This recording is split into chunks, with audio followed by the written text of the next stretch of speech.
Now, this is sad news coming in of the untimely death of Burundi's outgoing president, Pierre Nkurunziza, who of course has just died according to an announcement that was made on Twitter by the Burundi government. Yes, Pierre Nkurunziza, who has been hospitalized in Burundi, has finally died, and he was or has been the outgoing president of Burundi.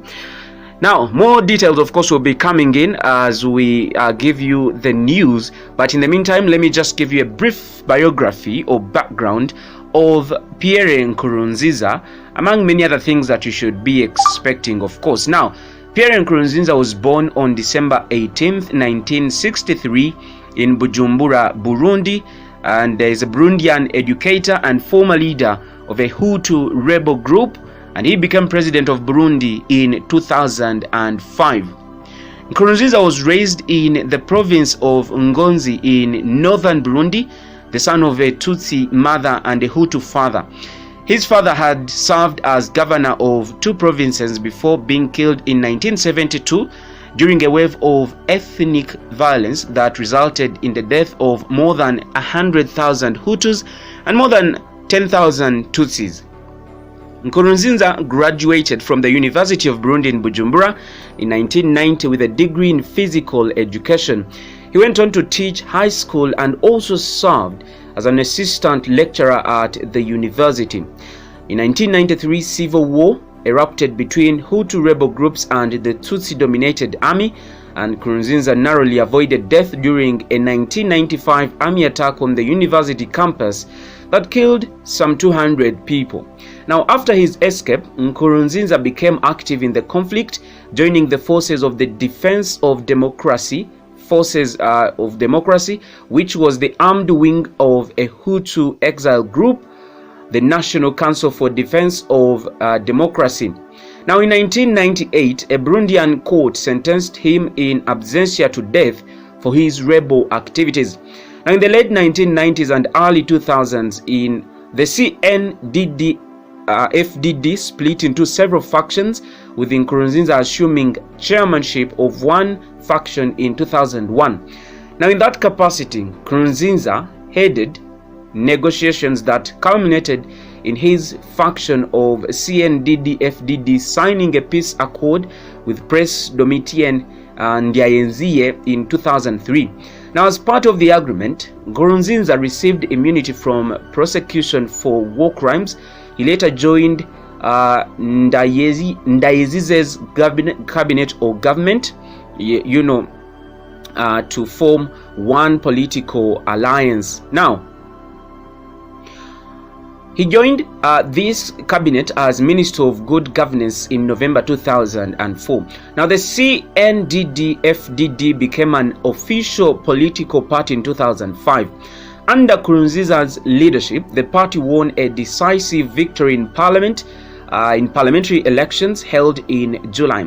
Now, in preparation for the upcoming presidential election in parliament, Nkurunziza was asked to be the CNDD-FDD's candidate, and he accepted the nomination and resigned as party chairman.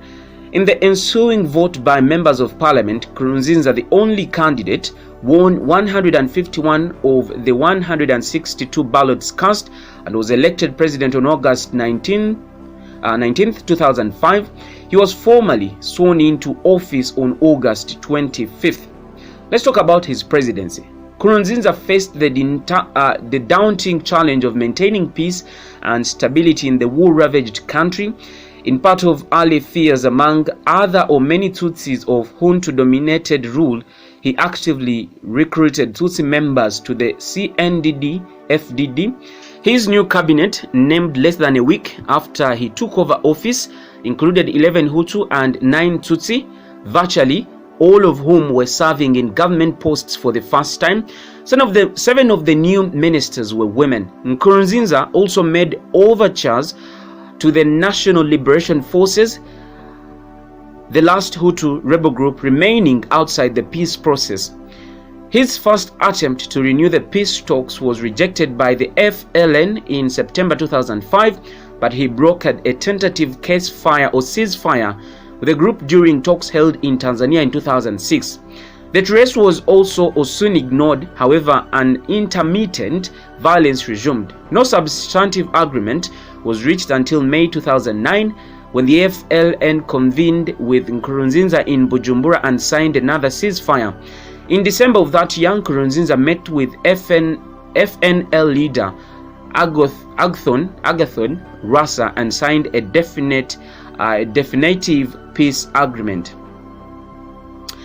Now, Nkurunziza, in addition to negotiating the fraught political terrain, Nkurunziza was confronted by massive economic problems. Agriculture production, which makes up the majority of Burundi's export, had dwindled. In the face of ever-shifting tides of violence, few people were able to remain sedentary long enough to harvest crops. Nkurunziza began recruiting foreign capital soon after his election, raising $2 billion to invest in agriculture.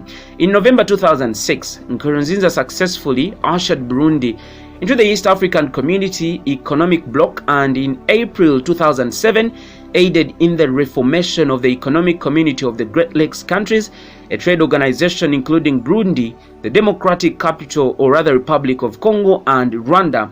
With aid of World Bank funds, he also spearheaded infrastructure projects aimed at making water and electricity more accessible. Now, these tentative movements towards progress were undercut by accusations from human rights groups that Nkurunziza's administration refused to acknowledge dissent and persecuted journalists critical of its policies. Now, these concerns persisted in June 2010 as Nkurunziza was re-elected with more than 90% of the vote following the withdrawal of all 6 of his challengers.